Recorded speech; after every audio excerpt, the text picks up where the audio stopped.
नमस्कार. लाभले आम्हा सौभाग्य बोलतो मराठी, दाहलो खरेच धन्य ऐकतो मराठी. आज 27 फेब्रुवारी ज्येष्ठ कवी कुसुमाग्रज यांचा जन्मदिवस. हा दिवस आपण मराठी भाषा गौरव दिन म्हणून साजरा करत आहोत. बरोबर. आपल्या मायबोलीचा जागर करण्यासाठी आज आपण येथे जमलो आहोत. कार्यक्रमाची सुरुवात आपण दीप प्रज्वलनाने करूया. मी सन्माननीय मुख्याध्यापिका सिस्टर फ्लाविया व मान्यवरांना विनंती करते की त्यांनी दीप प्रज्वलन करावे.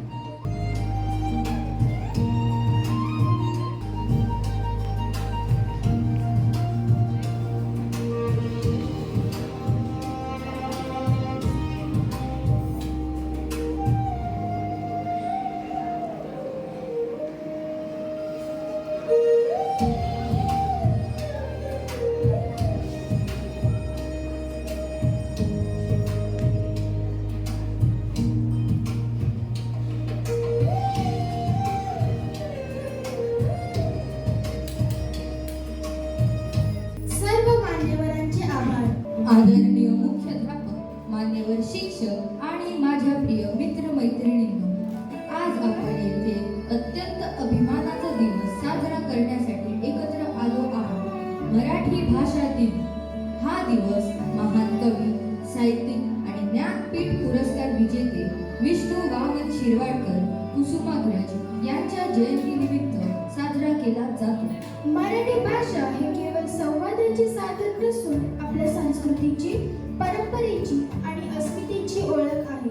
संत साहित्यापासून आधुनिक साहित्यापर्यंत मराठी भाषेने समाजाला विचार, प्रेरणा आणि दिशा दिली आहे. आजच्या डिजिटल युगातही मराठी भाषेचा सन्मान राखणे आणि तिचा वापर वाढवणे हीच आपली जबाबदारी आहे. मराठी बोलूया, मराठी लिहूया आणि मराठीचा अभिमान बाळगूया. मराठी भाषा दिनाच्या या पवित्र निमित्ताने आपण आपल्या मातृभाषेचा सन्मान करण्यासाठी आणि तिच्या महत्त्वाची जाणीव करून देण्यासाठी वादविवाद स्पर्धेचे आयोजन केले आहे. चला तर मग आपल्या विचारांची देवाणघेवाण करूया आणि मराठी भाषेचा गौरव वाढवूया.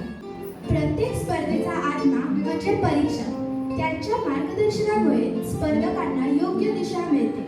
आजच्या या वादविवाद स्पर्धेसाठी आपल्यामध्ये उपस्थित आहेत आपले मान्यवर आदरणीय सौ प्रसिला फलकाव व आदरणीय सौ नॉरिस्का सेल्वे यांचे मी मनपूर्वक स्वागत करते. आपल्या मौल्यवान वेळेतून आपण या कार्यक्रमासाठी उपस्थित राहिलात याबद्दल आम्ही मनपूर्वक आभारी आहोत. प्रिय मित्रांनो, एक काळ होता जेव्हा पत्र लिहिण्यासाठी दिवस लागायचे.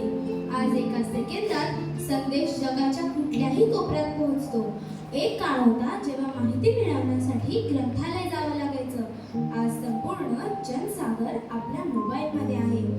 पण याच मोबाईलने आपल्याला एकमेकांपासून दूर तर नेलं नाही ना. याच मोबाईलने आपल्या आरोग्यावर परिणाम तर केला नाही ना. म्हणूनच आजचा प्रश्न अत्यंत महत्त्वाचा आहे. मोबाईलचा वापर योग्य की अयोग्य? या प्रश्नाचे उत्तर शोधण्यासाठी आपले स्पर्धक दोन बाजू मांडणार आहेत. एक बाजू मोबाईलचे फायदे सांगेल तर दुसरी बाजू त्याचे दुष्परिणाम मांडेल. स्पर्धेचे काही साधे नियम. प्रत्येक स्पर्धकाला ठराविक वेळ दिला जाईल. प्रथम स्वतंत्र विचार, जुगलबंदी आणि नंतर विषयानुसार विचार मांडणी या स्वरूपात प्रतिवाद होईल. परीक्षकांचा निर्णय अंतिम राहील. चला तर मग सुरू करूया मोबाईलचा रणसंग्राम. सूत्रसंचालक ऑलिसा बार व जुई येतेकर. गट अ, वरदान समर्थक, इयत्ता 7वी जॅनिस कोली व डॅनियल डिसिल्वा. इयत्ता 8वी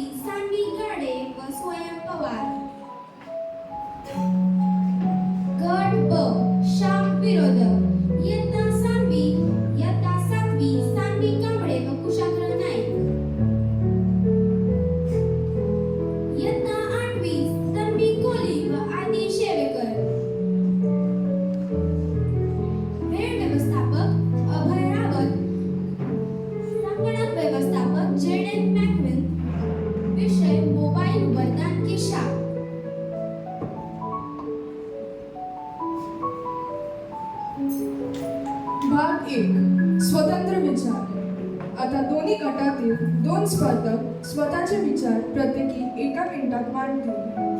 पक्ष सांगी गाडी.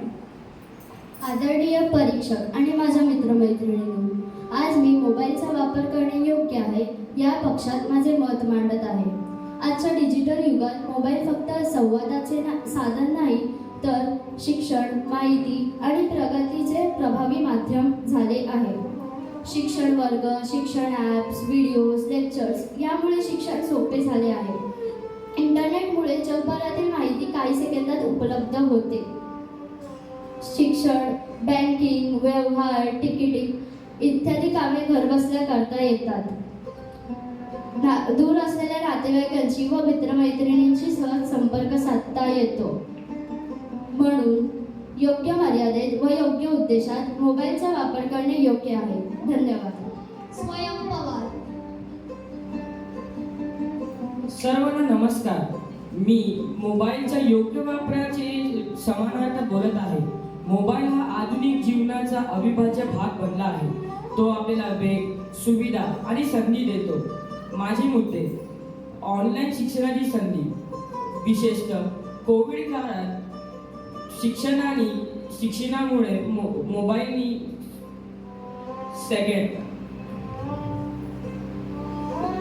व्यवसायासाठी उपयुक्त, लहान उद्योग व ऑनलाईन व्यवसाय वाढीस मदत, नकाशे व मार्गदर्शन, नवीन ठिकाणी जाणे सोपे झाले, सर्जनशीलतेला वाव, फोटोज, व्हिडिओज, ब्लॉगिंग यामुळे व्यक्तिमत्व विकास होतो.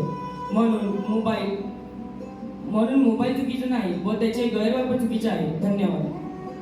विपक्ष तन्वी कोहली. सर्व मान्यवरांना नमस्कार. मी मोबाईल वापरण्याच्या विरोधात माझे मत मांडत आहे. आज मोबाईलने आपल्याला जखडवून ठेवले आहे. माझे मुद्दे: लहान वयात स्क्रीनची सवय लागते, सततच्या नोटिफिकेशनमुळे लक्ष विचलित होतं, मैदानी खेळ कमी झाले आहेत, अफवा व चुकीच्या बातम्या झपाट्याने पसरतात, परकीय प्रभाव वाढतो. म्हणून मोबाईलचा वापर मर्यादित ठेवणे अत्यंत गरजेचे आहे. धन्यवाद. कुशाग्र नायक. आदरणीय सज्जन हो, मी या विषयाच्या विरोधात बोलत आहे. मोबाईलने जरी सुविधा दिल्या असल्या तरी त्याचे दुष्परिणामही गंभीर आहेत. व्यसनाधीनता वाढते, मुले व तरुण सतत मोबाईलमध्ये गुंतून राहतात. आरोग्यावर परिणाम, डोळ्यांचे विकार, झोपेची समस्या व मानसिक ताण वाढतो. अभ्यासाकडे दुर्लक्ष, गेम्स व सोशल मीडियामुळे वेळ वाया जातो. कौटुंबिक संवाद कमी, कुटुंबातील प्रत्येक संवाद घटतो. सायबर गुन्हे, फसवणूक, चुकीची माहिती व ऑनलाईन धोके वाढले आहेत. म्हणूनच मोबाईलचा अतिवापर समाजासाठी हानिकारक ठरतो. धन्यवाद. भाग 2 जुगलबंदी. प्रत्येक विरुद्ध जोडीने आपली मते विषयावर मांडतील. पहिली जोड सान्वी गाडी विरुद्ध आदी शेरेकर. जर सोशल मीडिया वाईट असले तर ऑनलाईन एज्युकेशन कसे शक्य झाले? शिक्षणासाठी उपयोग आहे, पण मनोरंजनासाठी अतिरेक विद्यार्थ्यांना भटकवतो. म्हणजे दोष सोशल मीडियाचा नाही, वापराचा आहे. विद्यार्थी हा छोटा असतो, त्याला चांगल्या माहितीची जाणीव नसते, त्यामुळे तो या मोहजाळाचा शिकार होतो. स्वयं पवार विरुद्ध तन्वी कोहली. सोशल मीडियामुळे विद्यार्थी नवीन कौशल्य शिकत आहे. हे चुकीचे आहे का? कौशल्य शिकतात, पण त्याबरोबर वेळेचे नियोजन बिघडते, हेही खरे आहे. मग उपाय म्हणजे नियंत्रण, बंदी नाही. या कौशल्याचे मूल्यमापन अचूक व सोपे नाही. जेनिस कोहली विरुद्ध कुशाग्र नायक. स्टडी ग्रुप आणि ऑनलाईन डिस्कशन विद्यार्थ्यांना मदत करते. पण फेक इन्फॉर्मेशनचे काय? म्हणूनच डिजिटल अवेअरनेस आवश्यक आहे. आजपर्यंत सुशिक्षित लोक या फेक इन्फॉर्मेशन व स्कॅमला बळी पडण्याची भरपूर उदाहरणे आहेत.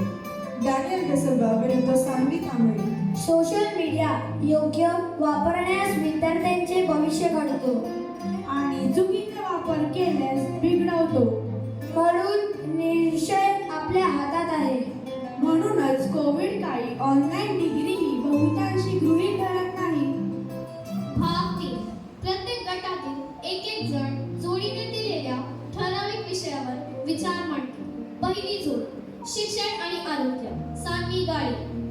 अहो, मोबाईल म्हणजे खिशातील विद्या लॉकडाऊनमध्ये शाळा बंद असताना याच मोबाईलने आपले वर्ष वाचवले. गुगल आणि यूट्यूबमुळे अवघड गणितही सोपे झाले आहे. ज्ञानाचा हा महासागर आपल्या प्रगतीकडे नेणारं वरदान आहे. आदी शेवेकर. माझ्या मैत्रिणीला विद्यापीठ दिसतं, पण मला मुलांच्या डोळ्याचे जाड चष्मे दिसतात. तासनतास मोबाईल बघितल्यामुळे डोळे कोरडे पडणे, मानदुखी व निद्रानाश हे आजार घराघरात पोहोचले आहे. हे वरदान नाही तर आरोग्याला लागलेली कीडच आहे. दुसरी जोडी संपर्क आणि नातेसंबंध. स्वयं पवार. आरोग्याची काळजी आपण घेतलीच पाहिजे, पण संवादाच काय? आज 7 समुद्र पार असलेल्या मुलाची आई व्हिडिओ कॉलवर बोलू शकते.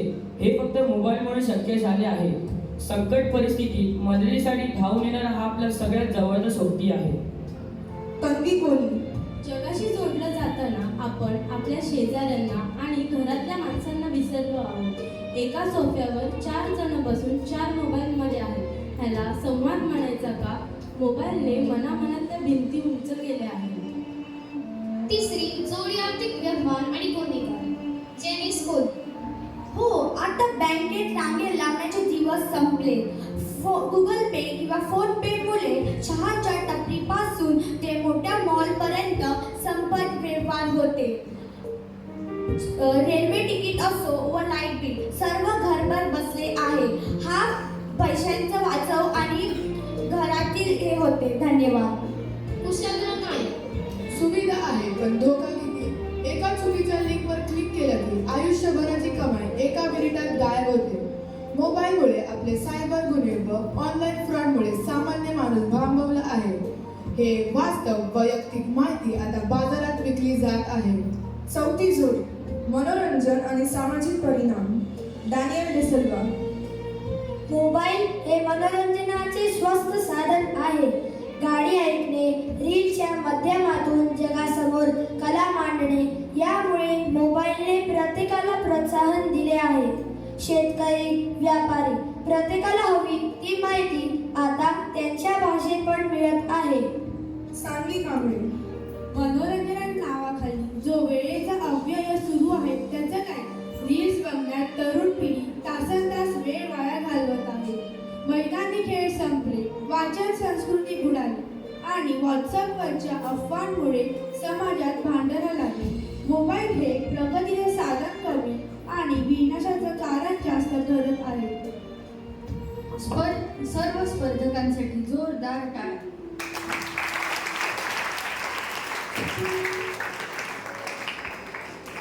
वा, दोन्ही बाजूंनी अतिशय प्रबळ मुद्दे मांडले गेले.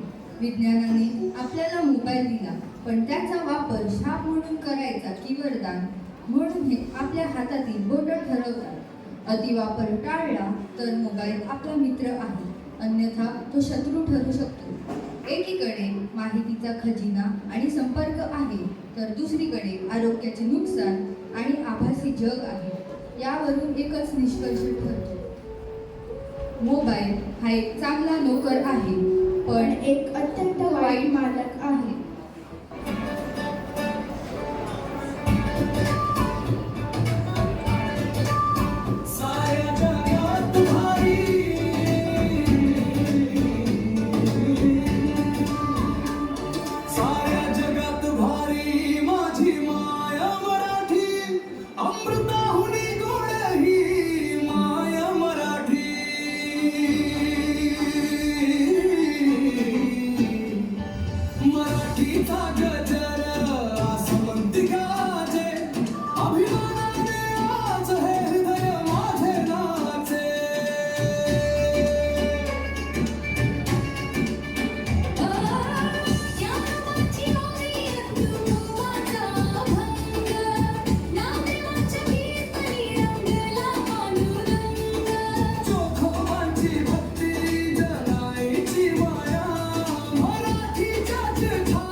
आपण कार्यक्रमाच्या अत्यंत उत्सुकतेच्या टप्प्यावर आलो आहोत.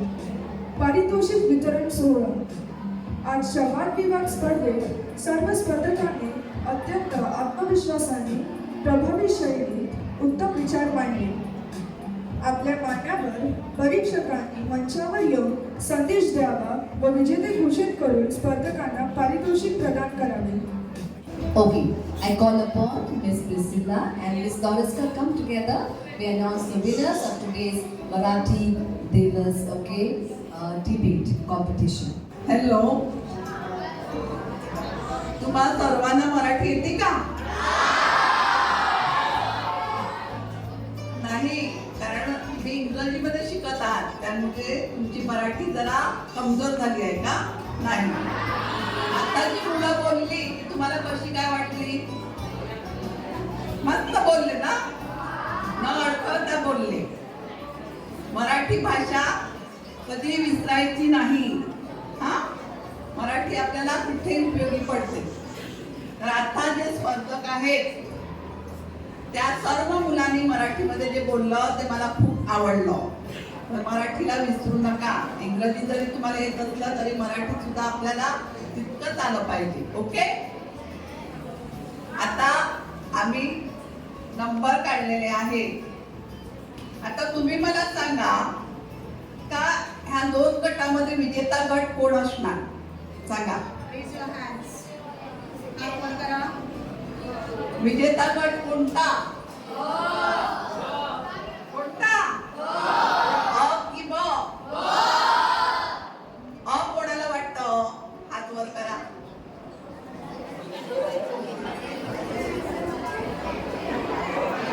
हात खाली. ब कोणाला वाटतं? काय हुशार आहे मुलं, हुशार आहे. विजेता गट आहे ब.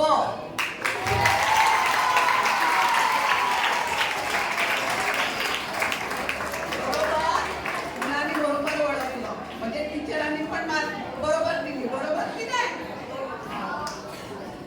आता उत्तेजनाचा गट कोणता असेल? सांगा. कोणाकोणाला वाटतं? आणि कोणाला वाटतं ब?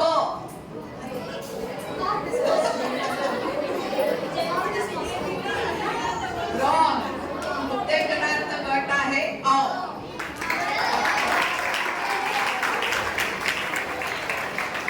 आणि त्याच्यामध्ये सर्वोत्कृष्ट वक्ता कोण असणार ह्या सर्व मुलामध्ये?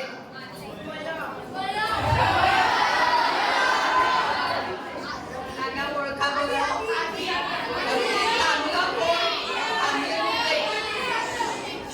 चांगले मुद्दे कोणी मांडले?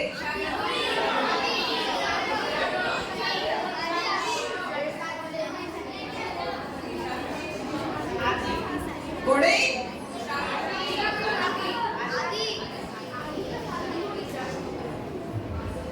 सर्वोत्कृष्ट वक्ता आहे कुशाग्र नाईक.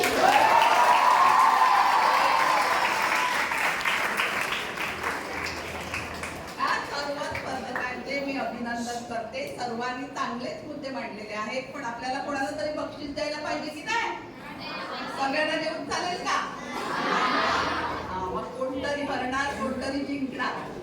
ओके, तर मी सर्व मुलांनी चांगलं बोललेलं आहे. सर्वांचं अभिनंदन. ओके, पुढे तुम्ही अजून पुढे येण्याचा प्रयत्न करायचा आहे. ओके,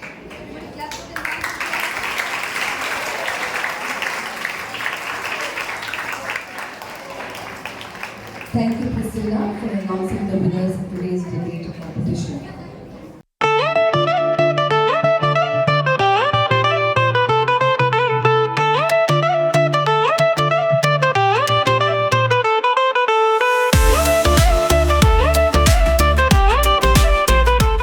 परीक्षकांना धन्यवाद.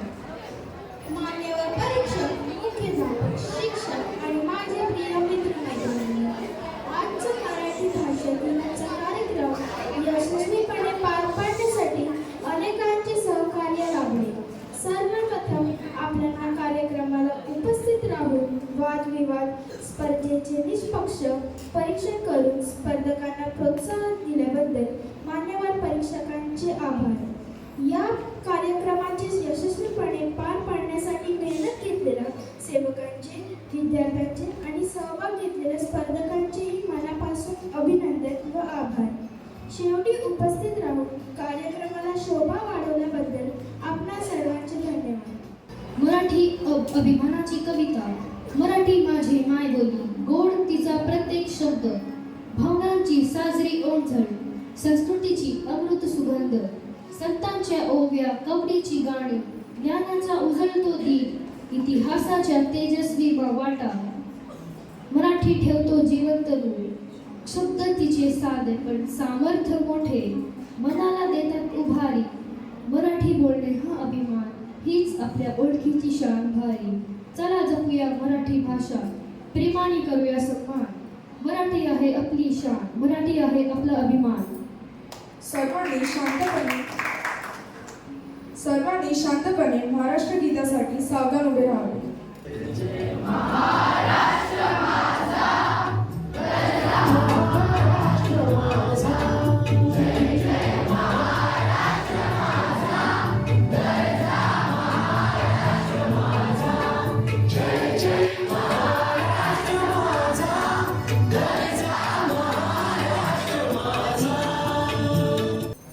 जय हिंद, जय महाराष्ट्र. मराठी भाषा गौरव दिनाच्या सर्वांना हार्दिक शुभेच्छा.